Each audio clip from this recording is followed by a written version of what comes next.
Hey guys, Marsinger here, bringing another Dragon Ball Z Dokkan battle video. And so JP got their data download earlier today, and we have a bunch of information on stuff that is coming out for the future, including a lot of interesting quality of life updates. So this is not only interesting for JP players for seeing what's coming up next, but for global players, remember that a lot of these quality of life changes often come to global very, very quickly, a lot quicker than things like obviously new units and EZAs and stuff like that, right? Like for example, the link skill orbs that released on JP only within the last month or so are scheduled to be coming to global at some point this month. So those kind of things often release way quicker. So this is a good insight to some stuff that we are going to be getting in the future. So shout out to Proton as always for posting the list of information about everything in the data download. It takes a while to get the post out because it basically collects all of the information in one place. So I know it definitely takes some work. So shout out to him for that.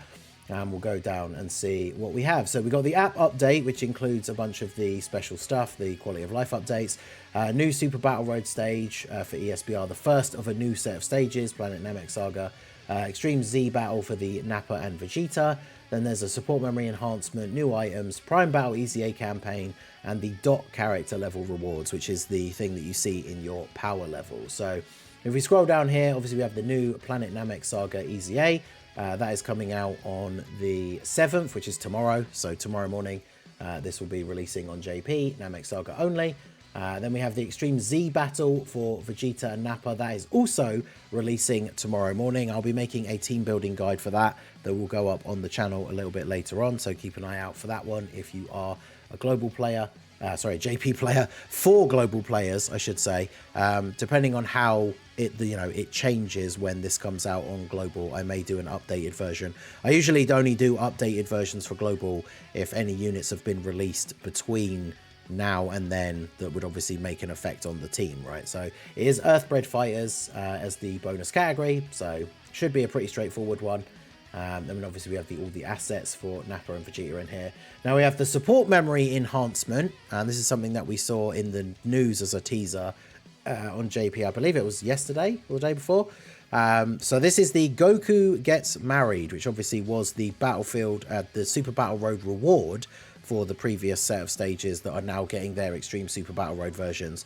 The one that gives the permanent buff to Goku family. So you're going to get the medals for doing this by completing these 10 stages. So with the first one coming out tomorrow, we still have 9 more to go. They usually do release at least one in every sort of celebration, but that means we are still potentially going to be waiting 9 to 10 months after this, potentially even like a full year, right? To get the final of the 10 stages, it would be stage 60 for Extreme Super Battle Road, which would give you the last medals to be able to get this up to full. Now, as it stands now in base, it gives 10% permanent buff to attack and defense. So we have no idea what it will level up to. Could be 15, could be 20. I don't think any of the permanent buff ones go higher than 15 though, do they? So I guess as you level it up with the first set of medals, it could go up to maybe 12, and then you get the next set and it goes up to 15 once you're finished. I'm not too sure, because some of the support memories do have the multiple levels. I wonder if they could do it where it's one of the ones that has 5 levels and each level gives you an extra 1%, because then at least as you're beating the stages throughout this next year, you are actually getting some kind of buff. But obviously we don't know yet what that's going to be. Then we have special items. So this is for the fan meetup. They did this last year for the anniversary. So there's things in game for you to get these tickets to apply to go to the fan meeting. You also apparently have to do a bunch of in-game stuff like beating a bunch of missions and certain things. But obviously this is literally only for people in Japan. So if you're not in Japan, none of this is relevant to you, which I imagine most people probably aren't. And then, yeah, the application ticket, this is like the lottery, right? You get this ticket in the game, JP residents only, and then somebody will get, like, people will get drawn out of these, and those people get to go to the fan meetup. So I would imagine almost no one watching this video is even eligible to be able to go, but I guess we'll see. I'm assuming Goresh would be, right? Because he lives in Japan now, but that'd be really cool, actually, if Goresh went, but... yeah, so then we have the Prime Battle EZA campaign for STR Kid Gohan. Prime Battle LR. Definitely makes sense to get his Easy A in here, what with it being a Saiyan Saga celebration. We have the new Kid Gohan and Piccolo card, so this definitely fits in perfectly here. I did bring up his page. Where's the wiki view? So we can actually fit it all in. There we go. So this is the Power in a Pinch Gohan Kid. Now, one thing about this card, he has an insanely high HP stat. But the thing you have to remember with LR Easy A's, they don't get any extra stats because they don't get any extra levels unless their stuff in their passive changes. And obviously nothing in their passive gives them extra HP.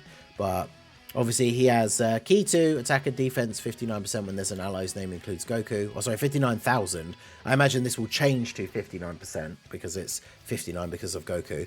Additional 3 key attack and defense 59,000 when there's an ally whose name includes Goku in the same turn. So again, I could see that 59%. Additional attack and defense 58,000 when performing a super, because 58 is the Gohan number, so that could be 58%. Performs a crit if HP is 58% or less when performing an ultra super. Key 12 and reduce damage received by 58% when HP is 58% or less. Now, depending on what they do to his passive, he could actually be pretty good. I mean, the HP restriction is a bit low, right? It was a bit hard to get to 58%, because in the difficult content, you obviously don't want to be on low HP, but it's very easy to get to low HP if you're getting hit by some of this big boss super attacks. And so then having 58% damage reduction is pretty good. Like, if all these flat boosts do go up to being like 59% and stuff like that, he then potentially gets some start of turn attack and defense as well. He could be looking pretty good when that damage reduction part of his passive is active. And obviously they've put 58 in there because it's the Gohan number. If they change the HP restriction, that would obviously be much, much better. Now, he doesn't have any super attack effects. He just does colossal damage while outside of lowering attack. And then the 18 key is mega colossal and massively lowers defense. So some kind of super attack effect for him would obviously be very good as well. So I could actually see this guy being pretty solid. I mean, because he's a Gohan, right? So he's on Hybrid Saiyans, Goku Family. He's on Exploding Rage, Youth, Saiyan Saga, Bond of Parent and Child, Earthbred Fighters. So like Hybrid Saiyans and Exploding Rage, he would be on God Goku's 200% leader skill. Get all of his buffs that he needs because there's a Goku on the team. Like, this guy could be good, right, if they do him well. So we'll have to wait to see. As soon as we know the details, of course, I will make a video going over those.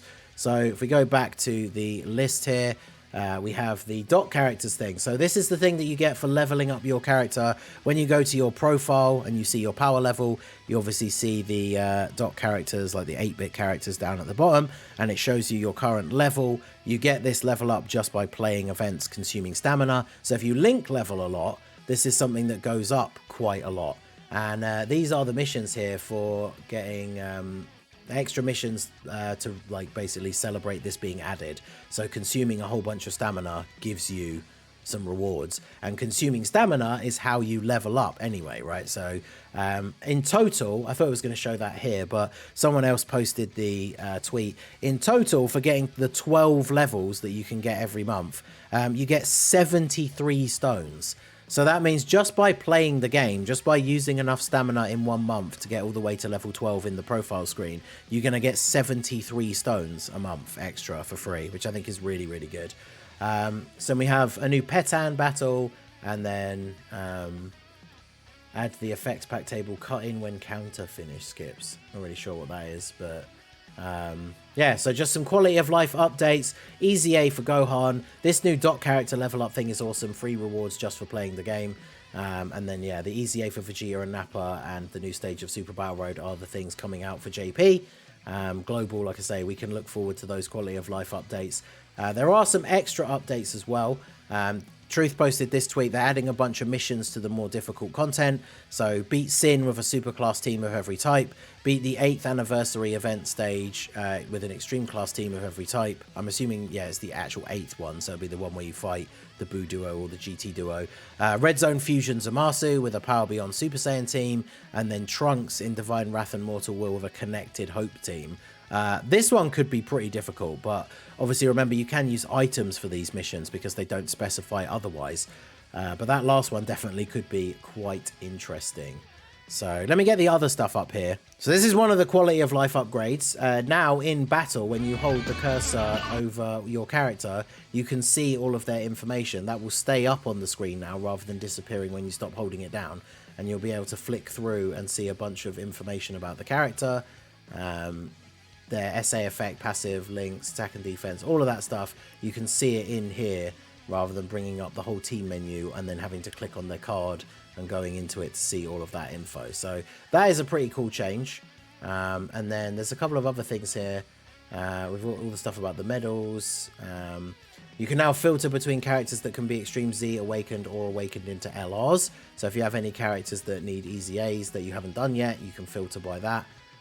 You can also check what medals are required for the Easy A, and then like you do with normal Dokkan events, you can then click on that and it will take you to the event. So that is pretty cool. And then yeah, these are the rewards. This only shows the level 12 one, but just for getting to level 12 for the dot characters, you get 10 stones, and then there's a couple of other ones between there that give 10 stones as well. There's a bunch of stuff about the fan meetup, and then there was one more thing that I thought was quite interesting. Yeah, this. All the status effect things at the top show now. Because I remember sometimes it's really annoying when you're waiting for it to cycle to see whether it's, like, say, for example, in a battlefield fight, whether the enemy can be sealed. It will show the first couple, and then, like, one of the units attacks, and then it, like, resets the cycle, and it takes ages for you to actually get round to the one you want to see whether it's there or not. So now it will show all of them at the same time, which is a pretty cool little touch. So just a bunch of little updates and things to make the game a little bit smoother. None of these are like particularly game breaking, but they're all quite interesting. And the one thing I mentioned it on stream, actually, Minato made a tweet about it after the first one where you can check on their status. But yeah, this would be insane, right? Imagine if you were bringing up your unit's passive like this on the menu, and let's say it was somebody like the STR Ulma Gohan where he has a chance to guard. Imagine if the part of his passive where it says chance to guard, if those letters were coloured differently or glowing, if it meant that he was going to guard on that turn. And then if they weren't coloured or glowing, you would know that it's not going to be active on that turn, because that's something we've been asking for a long time in the game. Because chance to guard characters, if they're not going to guard that turn, but you don't know that, those situations can very easily get you killed. So that would definitely be a nice touch. So let me know what you guys think down below. What are you most looking forward to out of this? As a global player, which one of these updates are you most looking forward to coming to global? Maybe if we're lucky, these would come to global by the end of the year, because this is the version update. I did see someone saying that apparently there could be a version update before Heroes comes out, but that might just be the link skill orbs. But let me know what you guys think down below in the comment section. And of course, as always, if there's any more news or anything else gets confirmed, I will let you guys know. So that is going to be it for the video, guys. This has been the Masked Ningen. Smash that like button, subscribe to the channel if you are new. Check out the links down below for the Discord and the merch store, and I will see you all again soon. Have a good one.